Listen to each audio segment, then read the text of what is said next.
Welcome to INNOV8 Talks, a series of short-form video interviews with advertising industry professionals. Today, where we're peeling back the layers on some truly groundbreaking shifts in creative optimization with Amy China Wire, VP of Teads Studio UK. Amy has a specialist background in digital media, with over 16 years of experience at companies including Sky, ESPN, and SmartClip. She now leads Teads Studio for the UK, working with a stellar team of creative strategists and designers to help advertisers optimize their campaign assets to perform within Teads' mobile, desktop, and TV environments. How are you today, Amy? I'm very well, thanks. Very happy to be here. It's great to have you here as well. So, my first question is, given that digital media innovation is a dynamic force, continually reshaping the landscape of content consumption, can you highlight a recent innovative format that caught your attention and elaborate on its impact on brand audience interactions? Sure. So I think digital at the moment, particularly in the now kind of omnichannel landscape, has never been more exciting from an innovative format point of view. So I always feel very lucky to be able to see all of the kind of new developments in this area. And I think specifically that's the one that's really been exciting is AR and the AR formats that we are kind of beginning to see really kind of emerge. And specifically in this area, virtual try-on. So this has now become a real kind of reality in premium publisher content. So we work with clients such as Cartier, for example, to build and activate these experiences across all of their key product launches now. So we use the power of our interactive display formats, which always come to life on user scroll, to grab the attention of the user and then to actually launch firstly a 3D model of the product, whether it's the tank watch for Cartier or most recently actually with our first ever virtual try-on for a ring for their Trinity collection. So these formats are really kind of revolutionizing how brands can interact with their audiences, and the technology kind of really continues to evolve. And there's some really kind of strong research that is backing up the power of these formats, and we're actually seeing that with our brand uplift studies as well, that these formats are kind of really working hard as part of a brand's activation. So that's definitely the part that's been most exciting and the recent kind of innovation that we've been seeing. That's insightful. This response is really interesting and particularly intriguing to me because at Aryel, we are leading providers of AR solutions and we work closely with Teads. From an internal perspective, I can confirm everything you've said. Indeed, our clients are achieving impressive results on very significant metrics like attention, brand lift, and purchase intent.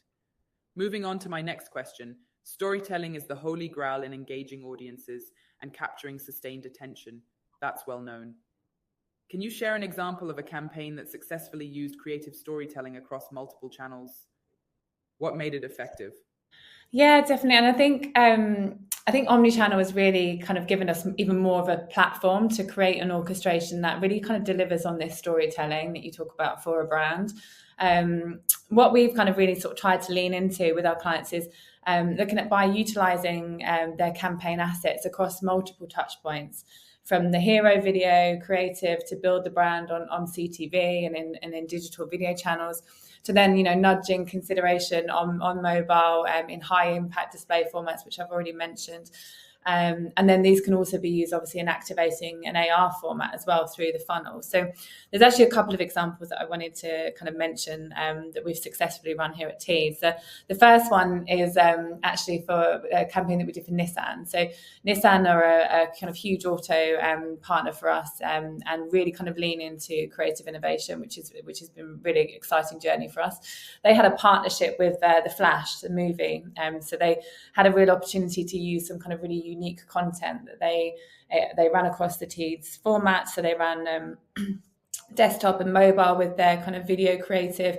We also very excitingly built a VR. It was more of a VR experience. It was a portal which allowed the user to kind of immerse themselves in the kind of the landscape of the Flash movie whilst looking at the car, moving around the different features, viewing different pieces of content.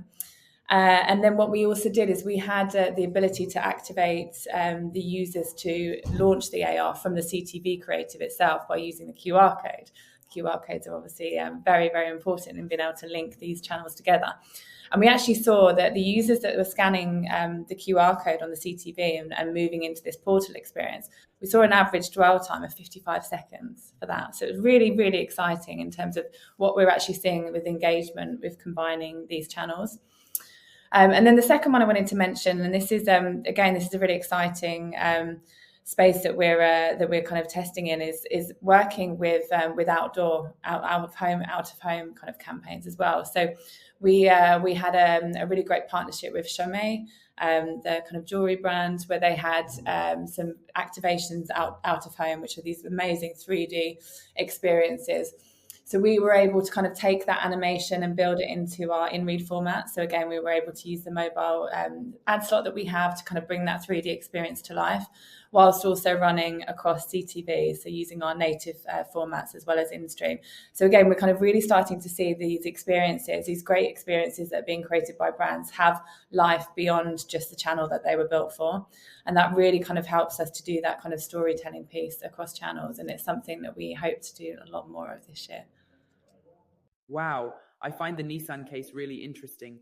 Indeed, merging two worlds like cinema and automotive is a prime example of storytelling and creative optimization. Thinking about its connection to CTV makes it even more compelling from a cross-channel perspective. Additionally, I found the blend of storytelling across different realities, such as Nissan and the movie The Flash, along with the various activations using a cross-channel strategy, to be quite intriguing.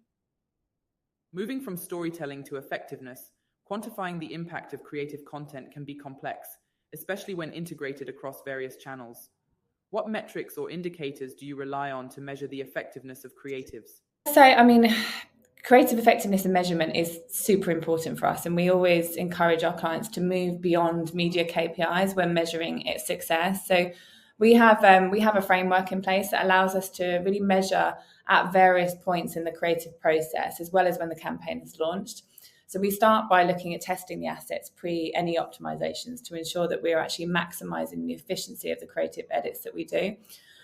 This will be by using partners such as Realize and Lumen, and most recently Neurons, who are actually now we're using to pre-test assets based on AI prediction modeling in minutes, which is super exciting. So we will also look to measure the brand uplift across the creatives for the client using Kantar. And this helps us to measure these uplifts in the context of the placement, and also combine this with the attention measurement with Lumen, giving us a super accurate picture of the two combined. So this measurement approach has become even more important when measuring the success of creative across the various screens and placements that we have.